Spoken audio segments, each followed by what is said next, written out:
hemisphere means there is some degree of specialization is there in case of the cerebral hemisphere. There is left and right hemisphere. Okay, that I will discuss on. And some of the hemisphere is known as dominant, someone is known as non-dominant, and this term often being replaced recently by the categorical and representational hemisphere. Okay, now this dominant hemisphere, okay, which the hemisphere that is acting as dominant one, basically this is the left hemisphere. Basically, okay, it's not always the case, but very often this there is this left hemisphere is acting as a dominant one. So concerned with this categorization and symbolization, okay, the pattern, just like in vocalization, okay, and symbolization, like they will be concerned with that. And another is their non-dominant hemisphere. They are concerned with spatial-temporal relationship, means they are the time and space. So you know the object, where even if you close your eyes like that, then you can understand the object by your hand, isn't it? So this is time and space like relationship they will be knowing. Another is that often replaced by the concept of complementary specialized hemisphere. So this dominant and non-dominant hemisphere, this is often replaced by the another terminology. Okay, that is complementary specialization. What is that? One is this categorical hemisphere, that is for sequential analytic process. So what is the sequential analytical process? Okay, that when I show you some example, that will be clear. Sequential analytical process. Okay, just like moving your hand or writing, reading. So these are sequential analytical processes there. Another is there is representational hemisphere, that is for the visuospatial relationship. The visuospatial relationship that you know in the form of the form, shape, and size of the object, and this is by the representational hemisphere. So if you look at here, these are the different, okay, the dominant and non-dominant hemisphere. Dominant hemisphere is often known as categorical one. Okay, and this left hemisphere, I have told you most often this dominant hemisphere, most often they are the left one. They are left one. 95% of right-handed individual, right, and 96% of the right-handed individuals has got this left hemisphere as a dominant one, and their function that's just I have mentioned, isn't it? And sometimes again this 70% of the left-handed, 70% of the left-handed means those who use their left hand for work, isn't it? They are also they are also concerned. Their left hemisphere is acting as a dominant or categorical hemisphere. So in this case, if you look at here, right-handed individuals, 96% of the, if there are 100 right-handed individuals there, maybe 4% maybe their right hemisphere may be acting as a dominant one. But here in case of left-handed, if you look at here, 70% means this 30%, maybe 30 or less than 30. Okay, there is disparity there. Less than 30% of the left-handed individual may be having right this hemisphere as a dominant one.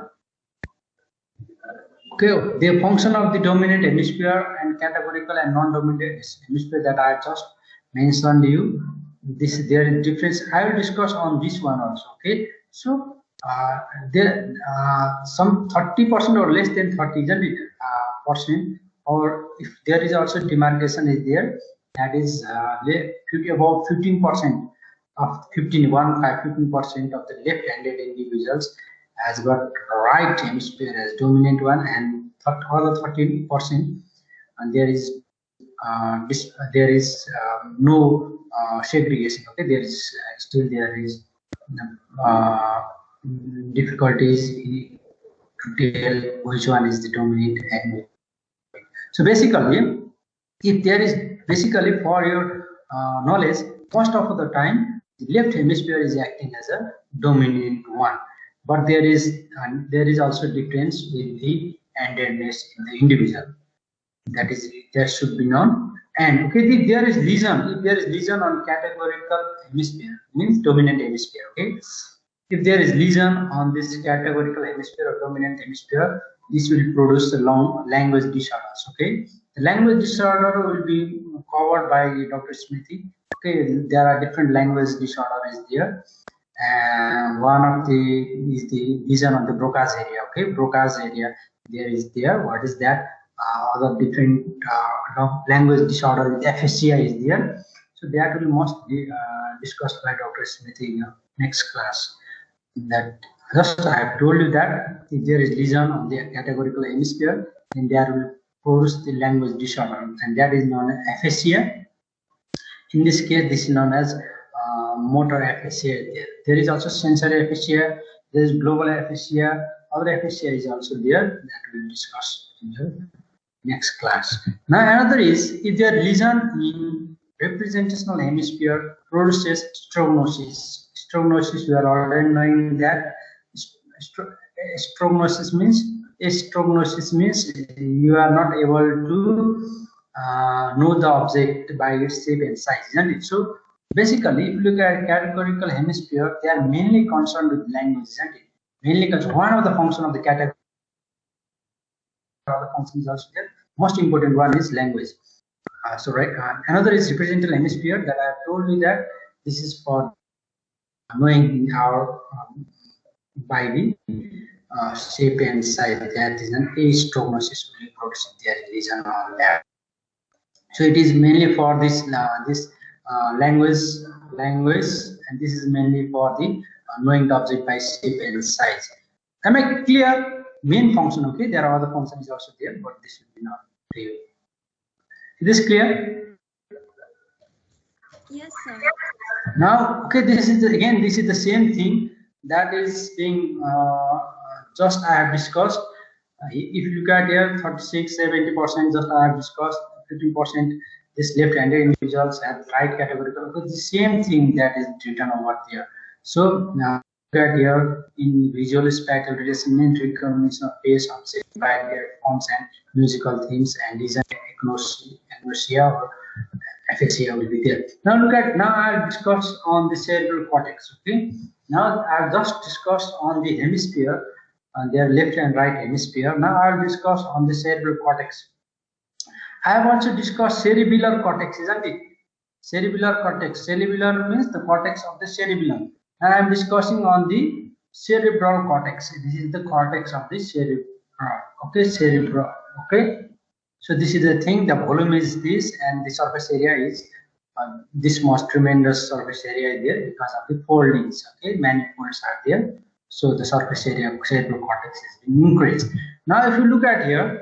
The largest part of the human brain is the cerebrum, made up of two cerebral hemispheres. Okay, and if you are only considering the cortex part, that is known as cerebral cortex. Now the surface. Now if you look at here, the surface of the cortex. Now look at it. The surface of the cortex. Okay, outer part of the cortex is highly convoluted and folded into ridges known as the gyri. So these ridges or the rise that is seen on the cortex, that is seen on the cortex, that is known as gyri. And if you look at here, these gyri are separated by groups of folds. Okay, there is then that is known as sulci or features. So this is shallow, this is sulci. If this is deep, this is not features. You are already knowing from the anatomy also. Now another is that most of the cortex cannot be seen. Okay, most of the cortex cannot be seen from the brain surface because of the folding. So much folding. If you look at here, the volume and the surface area, volume is this much, but surface area so much. This is due to the folding. So most of the area or the surface area of the cortex cannot be seen because of the folding. So much folding is there, and we cannot see almost all the part of the cerebral cortex. Now, if you look at here again, gyri, you can see cerebral cortex, the outer layer of the cerebrum. Okay, the outer layer of the cerebrum, this is cerebral cortex. If you look at here, there's a white matter and gray matter is there. And this one, if you look at here, this is the outer part. This is the cortex, cerebral cortex is there. And if you look at here, these are the raised part. This is the raised part. this is known as gyrus. If there is, and there is furrow or there is depression, okay, this is depression or furrow is there, that is known as the sulci or their meatus. Am I clear? So this one, if you look at here, this one is the gyrus, this one is the sulcus. Am I clear? Yes, sir. No, now there is different division of cerebral cortex is there. Okay, no, actually cerebral, or actually you can say it, call it as a this cerebrum. Okay, there are different division is there. Division of now look, if if you look at here, then there is phylogenetic division of cerebral cortex is there. One division, that is archaeocortex, paleocortex, and neocortex. Neocortex, okay, there is one division is there depending upon the development. There is three division of the cerebral cortex is there, and archaeo, paleo, and neo. This is the new one, very old one.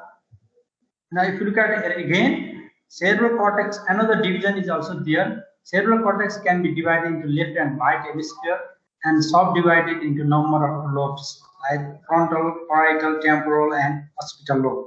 Sometimes insula is considered as a fifth lobe. Okay, basically in our standard book or in different textbook, they have written this type of 4 lobes are there. But recently, or the scientists now considering the insula is also the fifth lobe. But I will discuss on insula is actually present deep in the lateral fissures. Okay, that I will show you again. So another division of this cerebral cortex, depending on lobes are there. Another division is also there. If you look at here, cerebral cortex can be divided into, depending on Boardman's. Okay, one of the scientists named Boardman division divided the cortex in numerous discrete area. Okay, discrete area, different discrete area. If you have read the books, some books is writing 47, some books writing 52, some writing 58, 54.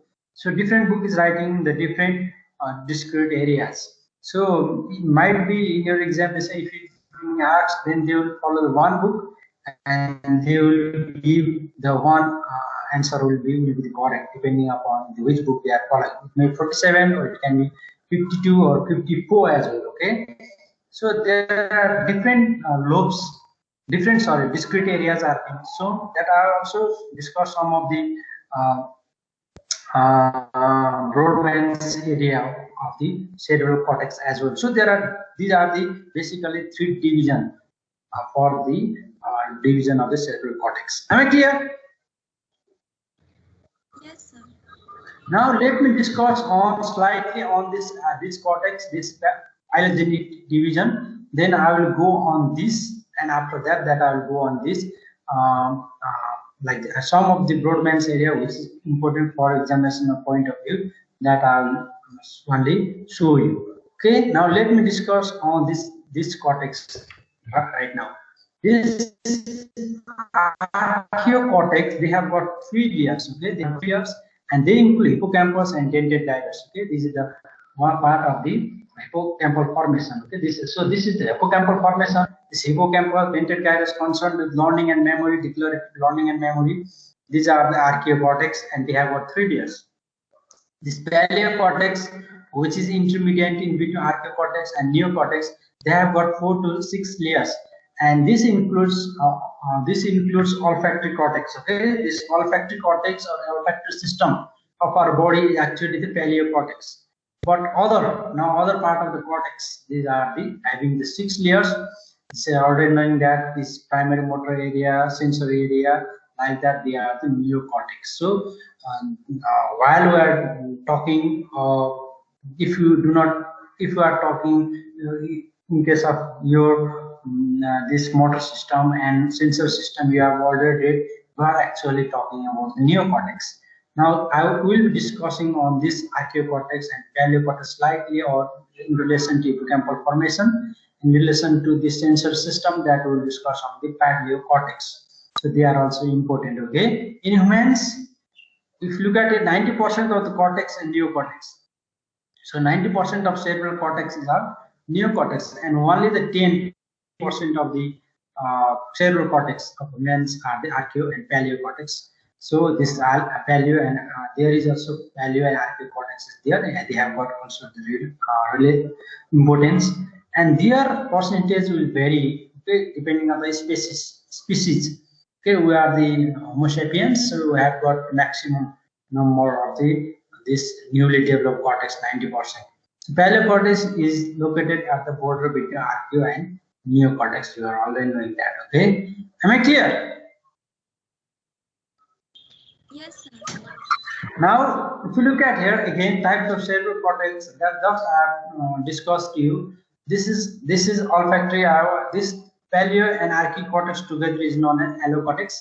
And if you look at here in different species, if you look at here, this humans has got maximum amount of the this neocortex as compared to the other species. Okay, other species having the more amount of the allocortex rather than the neocortex. Okay, am I clear? Now, okay, this is the same thing. This is I have already discussed to you. Now, lobes. Now, lobes of the cerebral cortex. Now, I'll discuss on the lobes of the cerebral cortex.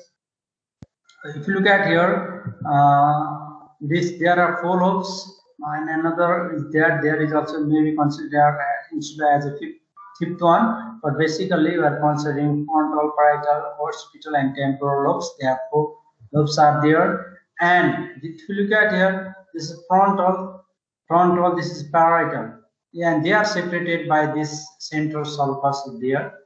And if you look at here, this fronto-parietal lobes are separated from the temporal lobes by the lateral fissures. Okay, there are lateral fissure or lateral sulcus there. Look at here, this is the primary, this is parietal, and frontal is there. So these frontal and parietal are separated from this temporal lobe by this fissures, okay, or sulcus. This is lateral sulcus, okay. Am I clear? And buried inside the lateral fissure is another lobe known as the insula. So insula is there. If you unfold, then there you can see the insula. Now again, if you look at here, occipital and parietal lobe, parietal lobe, they are separated by this sulcus or fissures, that is the parieto-occipital fissures. Okay, parieto-occipital fissures. So there are basically 4 lobes you can see. So another lobe is also there. Okay, if you look at here, the limbic lobe is formed by the cortex on the medial aspect of the hemisphere. So on the medial aspect of the hemisphere, there is also the limbic cortex. Limbic lobe is there. Okay, but so this is the, you can for simplicity you can consider there is also limbic lobe. This is on the medial aspect of the hemisphere, okay, cerebral hemisphere, and they are actually present on this temporal lobe at this medial aspect of the, and at the level temporal lobe they are present. Okay, am I clear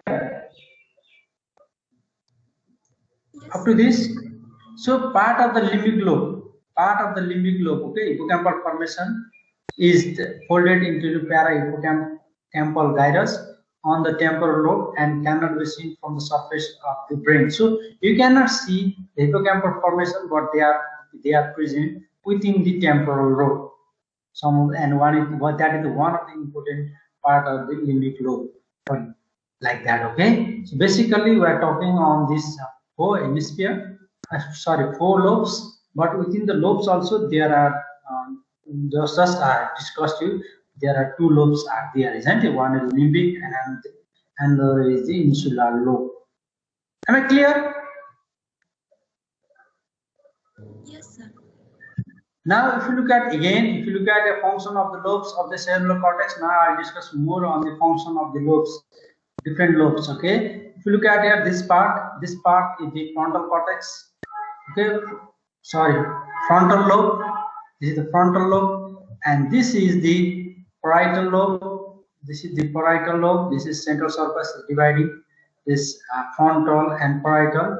And again, if you look at here, this lateral sulcus is there. They are separating this temporal lobe from these two lobes, and there is parieto-occipital sulcus. They are separating these, okay, this occipital lobe from the two other adjacent lobe. So their temporal lobe is there. Now I'll discuss grossly on the temporal lobe, parietal lobe, occipital lobe, and temporal lobe. Okay, grossly I'll discuss on. If you look at here, you are already knowing that this temporal lobe just before or just adjacent or before this one central circle, there is primary motor area is there. Okay, isn't it? Have you read? This primary motor area is there here, and just behind this central surface there is somatosensory cortex. The primary somatosensory cortex is there, isn't it? Yes, sir. So other also, okay, you can speak. Four of you, please let me know whether you have understood or not now. Hello. Hello.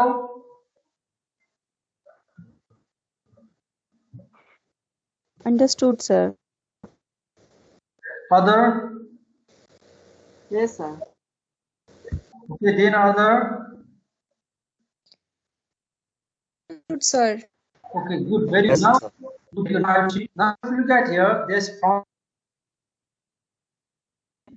primary that motor homunculus. Okay, motor homunculus is represented over this primary motor area.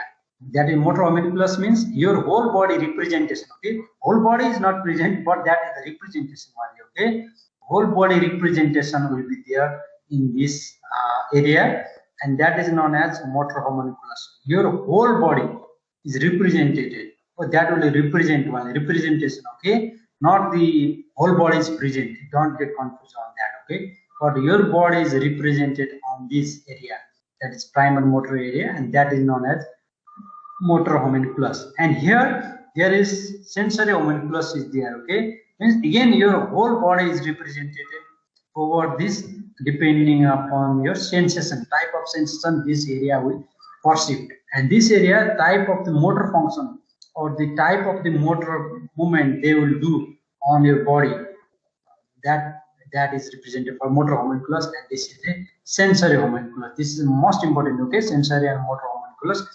Sensory homunculus present on this area, that is parietal lobe. Motor homunculus is present on the frontal lobe. Am I clear?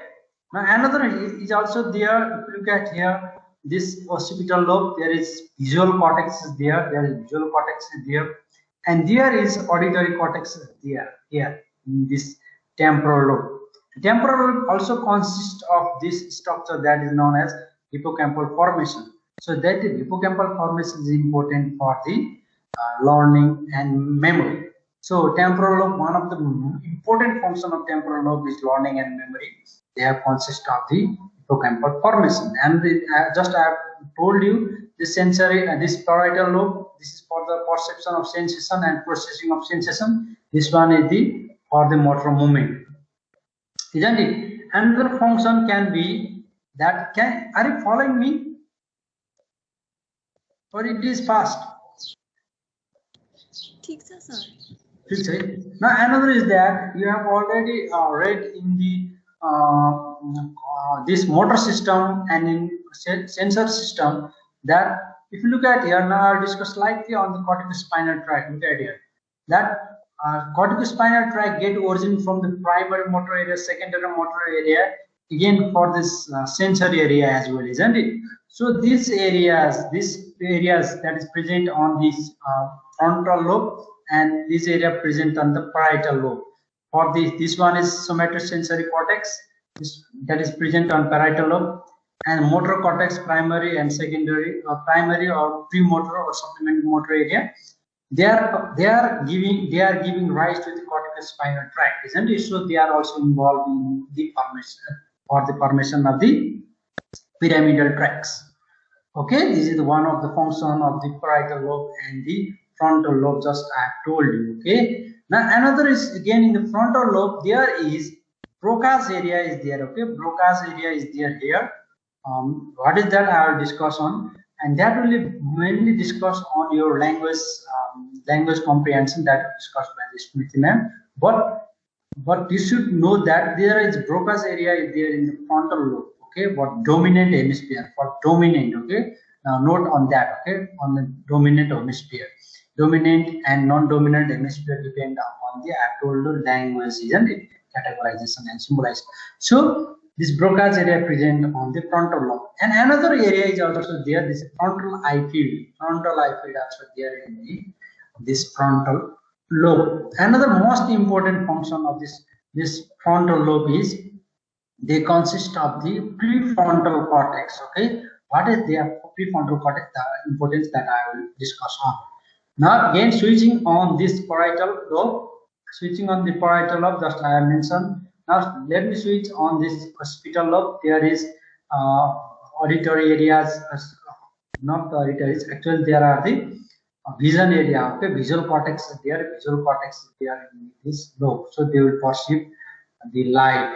Okay, they will perceive processing and perception of the light will occur at this parietal occipital lobe. And the auditory, this auditory information are also perceived and processed by the temporal lobe. Now I'll discuss one by one, okay, of these lobes as well.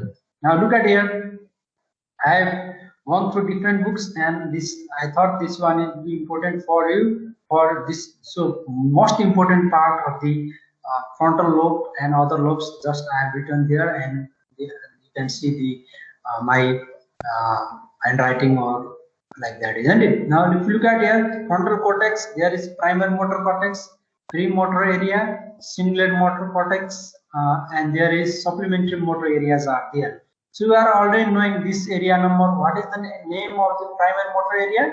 What is the name of this number of this premotor area and supplementary motor area? You are already knowing, isn't it? We have already discussed on this motor system.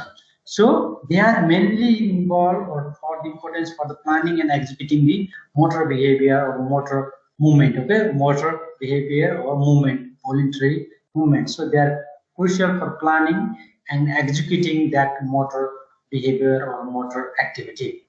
And I have already told you that again this frontal lobe consists of Broca's area, and that is important for speech generation. So speech generation will be done by the Broca's area. So speech just I am talking on, isn't it? So this is because the Broca's area is forming the pattern. Okay, this is forming the pattern, and that pattern is given to this area, this primary motor area or this motor areas, and so that there is my movement of this lips and tongue there. So what this Broca's area.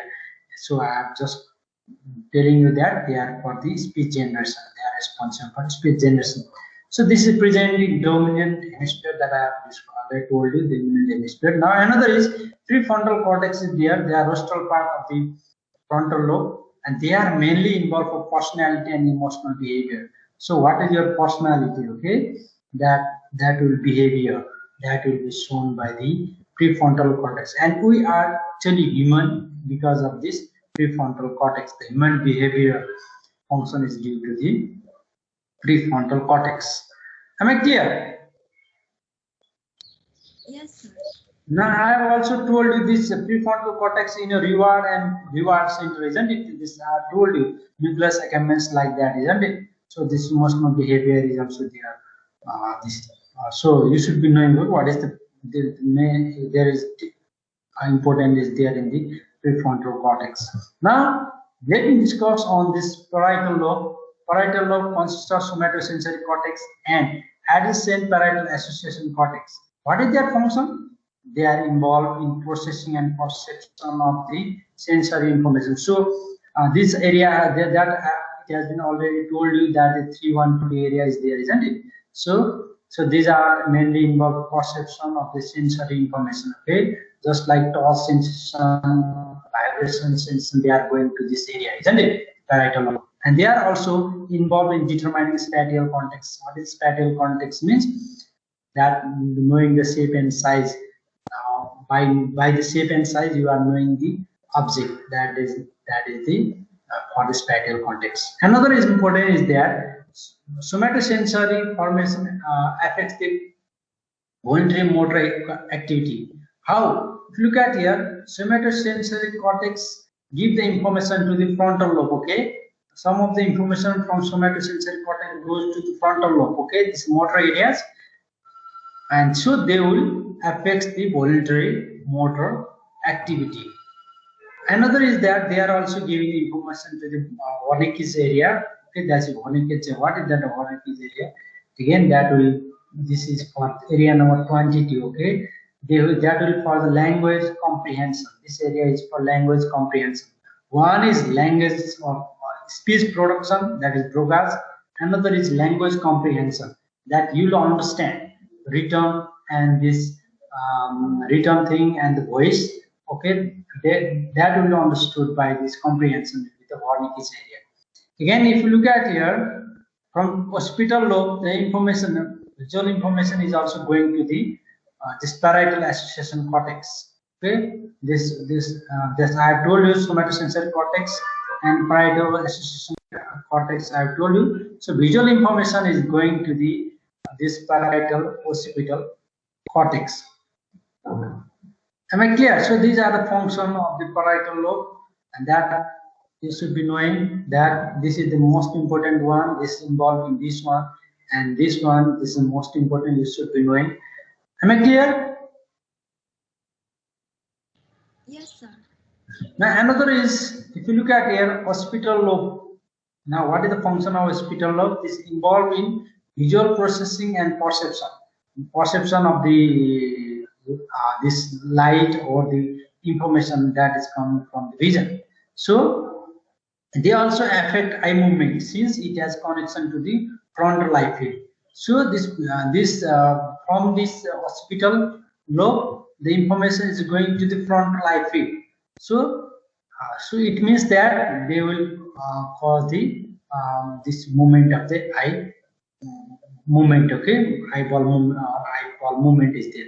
Now another is that they also assist in control of convergent eye movement, pupillary constriction, and this accommodation since as projection to the midbrain. So similarly, from this occipital lobe, the projection is going to the midbrain. So if this is having going to the midbrain, means they will be controlling these activities. Okay, so there is convergent eye movement, pupillary constriction, accommodation.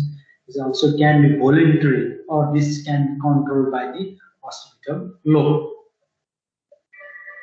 These are the gross function that I am discussing on. Okay,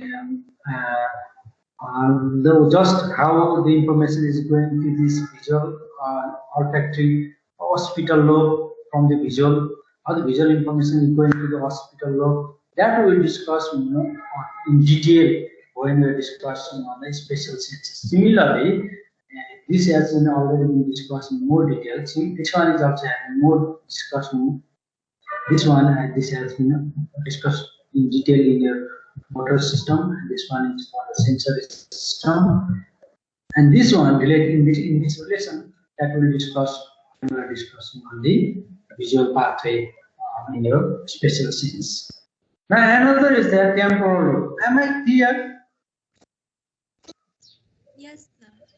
Now another is that temporal lobe, they are involved on processing and perception information related to sound. So how the information is going to this temporal lobe in relation to the sound? How the sound causes the activation of these cells, okay, or hair cells present on a ear, and that information will go ultimately to the this auditory area that is present on temporal lobe. We'll discuss in your special sense when we discuss on the ear. Okay, itself this is more discussed in your ear. Now another is that another important is that the processing of vestibular information is also there in temporal lobe. Another most important one, look at here, this one. Okay, infratemporal cortex on its temporal lobe. Infratemporal cortex on its temporal lobe involved in the recognition of the face. So you will be recognizing the face, okay, of an individual. Okay, that is your father, mother, sister, or this brother. like that, that actually the image or this encoding is present on this infratemporal cortex of the temporal lobe. So if there is lesion, if there is lesion on intertemporal cortex of the temporal lobe, then that will lead to this disease, prosopagnosia. Okay, this disease will be there. Okay, so inability to recognize the face of an individual is known as prosopagnosia. Okay, so there is the infratemporal cortex lesion. If there is infratemporal cortex lesion which is present on the temporal lobe, then inability to recognize the face or face blindness. Face blindness will be there, and that disease is known as prosopagnosia. And another important structure that is present on the temporal lobe is the Mears lobe. Okay, Mears lobe, part of the optic pathway lies in this lobe. So what is Mears lobe? Okay, Mears lobe, again, that I will discuss on the visual pathway also. When there is optic pathway is there, I will discuss on the eye. Then it has got some importance. That importance of the Mears lobe will be discussed on that. Another is that temporal lobe, again, some of the Wernicke's area essential for understanding language. Now look at here, this is important. Okay, Wernicke's area, again, Wernicke's area, this area number 22. Okay, this area number 22, Brodmann area number 22. This is important when we discuss on this language. Okay, language. When again this on the aphasia, when discuss on the Wernicke's area, that will discuss more detail. But most important function of the Wernicke's area that is present, some part of it present temporal lobe, is understanding language. So language comprehension. So language understanding means language comprehension. What type of language? Maybe from that is going from the eye. This can be going from your ear. Okay, it may be different language. Okay, this written language or this sound language or vision language, that will ultimately go to this Wernicke's area, and you will understand that this is this and this one is this. Okay, you will understand. Just I am speaking right now, isn't it? So without knowing, without seeing me, you can understand, or you can understand that. So okay, Sora is talking like that, isn't it? Is there, and isn't it? So like that, again, the information has to be go to the Wernicke's area from this primary auditory area. The information has to go to the ultimately it will go to the Wernicke's area. So if I ask you something right now, you will hear and you will respond, isn't it? So what is your name? Suppose I have asked you, then you will listen it, isn't it? Then you will listen it, and you will be knowing that there's something question has been asked, isn't it? So you are knowing that because of this Wernicke's area. Okay. Otherwise, if Wernicke area is not there, then what will happen? Then you are only listening the voice.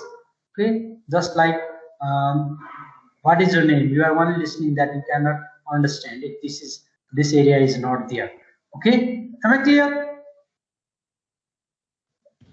Yes, sir. So for the understanding of the language, okay, this is very important. Just to listen, or that you are listening my voice. If you are not understanding or what I am telling you, like that, if I right now talk on Chinese language, Ni Hao Ma, or like the Ni Hao Ma, okay, then you can only hear that my Chinese language, isn't it? Ni Hao Ma. You cannot understand. Do you understand? Ni Hao Ma, I have told you. Deepika, बुझ्यो मैले नि how मा भने के भने बुझ्यो? बुझेन sir. Oh, means that information is only going, or this information, the coding of information is not there, okay, for you. So means there is no, there only you can understand me, only you can hear, but you cannot understand, isn't it? So similar will happen to this if there is damage on Wernicke's area. Okay, you will only listen, but you cannot understand. That is Wernicke's area is also, so it has got important. Okay, so like that. And another important structure that is present on temporal lobe is the hippocampal formation. and this is the folding into temporal lobes and the hippocampal formation. This parts hippocampus, dentate gyrus, and subiculum. Okay, subiculum, SUBI. Subiculum is there. This is the part of the hippocampal formation that is present on the temporal lobe, and this has got most important for the this formation of the memory. Okay, declarative memory. This hippocampal formation, learning and memories. When it will be taught to you, then at that time hippocampal formation will come, and you should understand that this hippocampal formation consists of 3 parts. Okay, and this is mainly for the learning and memory, actually for the declarative memory. So memory can be declarative and non-declarative, but this one is main important for the declarative memory. You should be knowing. Okay, now these are the broad functions just I have mentioned you about the different lobes, and I have also told you that the cerebral cortex is also divided depending upon the Brodmann's area also. These are the different lobes just I have told you, and on the phylogenetically also I have also discussed. So now I will discuss on parts of the cerebral cortex depending on Brodmann's area, and I will discuss the most important one that you should be knowing for examination point of view of different Brodmann's area. Okay, if you look at here sensory cortex, and you are already knowing that where they are present. Primary somatosensory parietal lobe, these are present on the occipital lobe. Okay, so you are already knowing it, isn't it? So if you look at here, this one, the Brodmann's area, this also known as S1. This is Brodmann area 3, 1, and 2. BA is Brodmann's area 3, 1, and 2. Means this primary somatosensory cortex. If there is primary visual cortex, means Brodmann's area 70. Secondary one is 80. And associative visual cortex means this one for the Brodmann's area 19. Okay, so primary auditory cortex is Brodmann's area number 41 and 42. Okay, similarly there are different for this gustatory cortex, and again for the primary cortex, this one is the Brodmann's area like this. Okay, am I clear? Now another is called motor area. Okay, you are already knowing these motor area are present on the frontal lobe, isn't it? These are present on the frontal lobe, and this is also on the frontal lobe. This is also on the frontal lobe, and this one is for those dominant hemisphere. Okay, basically they are on the left, but it can be right sometimes, isn't it? Basically they are in the left hemisphere. Now primary motor cortex. This is Brodmann's area number 4. This one Brodmann's area number 6. And similar, this one is also the Brodmann's area number 6. This frontal eye field, Brodmann area number 8. This Broca's area, this is 44 and 45. I have already told you the Broca's area. This is for the speech production. Okay, speech production. And another is that this frontal eye field, they are responsible for voluntary saccades, eye movement. And Broca's area, this one is the speech production. Another area that is related to the language is also the Wernicke's area. That is area number 22. Okay, the area number 22, and they are for the language comprehension. They are for the language comprehension or language understanding. Whatever language, it may be visual, it may be auditory, like that. Okay. Now another highly ordered association areas. Okay. If you look at here, highly this one is prefrontal cortex. This is 9, 10, 11, 12, but sometime there is 45, 46, and 47 is also being mentioned. So this is premotor cortex. This is Brodmann's area 9, 10, 11, 12, and sometimes I like this. They are also being included. And language areas, this is Broca's and the Wernicke's area. This is Broca's area number 22. Another area is there, fusiform face area. That is Broca's area 47. Now, okay, if there is lesion on this Broca's area, one type of motor, this language deficit will occur. If there is lesion on this area, there language deficit will be there. That they will discuss by Dr. Smithy when he is usually talking on the this speech production. Okay, that will discuss more detail on that. Now look at here, this fusiform face area. What is that? Now look at here, this is present on temporal lobe. This is present on the temporal lobe. Now if there is lesion on this area, okay, this area, then what will happen? There is I've already told you, isn't it? Propanoxia. This is face blindness.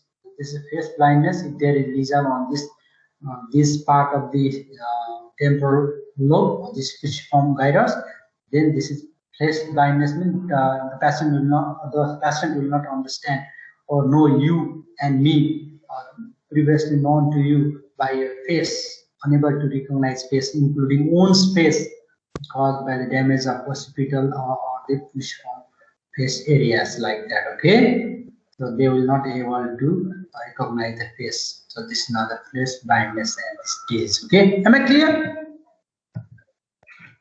Yes, sir. Other one, please let me know. 5 of you, please tell me from dental. From dental, 5 of you tell me whether it is understandable or you haven't understood like that. Anyone? Dental is there? Understand, sir. Then others? Yes, sir. 2, 3. Where is 3? There is no one?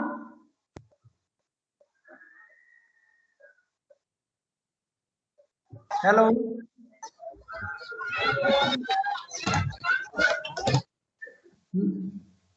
Now let me discuss on prefrontal cortex. Okay, this prefrontal cortex, this area number 9, 10, 11, 12. This is the most important prominence area of the prefrontal cortex, and this prefrontal syndrome. Okay, this is due to the bilateral lesion of prefrontal cortex. If there is bilateral lesion, means there is damage to the prefrontal cortex in both sides. Then that leads to the frontal lobe syndrome, and this is not Pinier-Gage syndrome. Okay, the Pinier-Gage syndrome, what this is the patient, okay, name of the patient who has accidentally got injured on his temporal lobe while doing the work on railway station. So on that, this disease is being named. So most signs and symptoms of the prefrontal cortex that I have told you, that the function of prefrontal cortex is that is for the social behavior, isn't social behavior and emotional aspect. So if there is means there is inappropriate social behavior. So inappropriate social behavior they will show when there is Pinier-Gage syndrome. Another is difficult adaptation and loss of initiatives. So they do not like to walk. So that person who has got this type of disease, Pinier-Gage, okay, before that he was very excellent walker and he was very respectful to his seniors like that. Okay, now when he got that, then there is appropriate change in his behavior, social behavior. And another is that previously was hard working, and after that he didn't like to walk like that. Okay, and this is there. And they will show this type of grasping, this shocking, grasping, and grasping reflex. They will show. Another is that hard time getting started with walking and maybe the shocking gait. Okay, this is known as gait apraxia. So another is ability to perform the loss of ability to perform the voluntary action. Another is coma-like state they will have. So for patient which was there, now if you look at here, this is Pinier-Gage. Okay, this is actually the person. Okay, Pinier-Gage, he has this is accidental leading to the frontal lobe injury. So he was walking. Then there is piercing of his head from these areas, and he has got damage to this eye. And then there is damage to the frontal lobe as well. Okay, this is the person. And if you look at here, he was working on the railway, and so he was on the construction. So accidentally, he has got in this. There is pierce of iron rod. Surprisingly survived. Okay, maybe there is maybe not be there vital areas are there in the prefrontal cortex, but after that it got different types of syndromes like that I have just discussed. That is there is inappropriate social behavior, and another is he do not like to walk, and another is that he has got even he do not like to walk like that. This was due to the defect, or this is due to the defect on the frontal lobe, and the frontal lobe was due removed from his brain, and surprisingly he survived also, and what different types of problem was seen to him that I have already discussed it. Am I clear?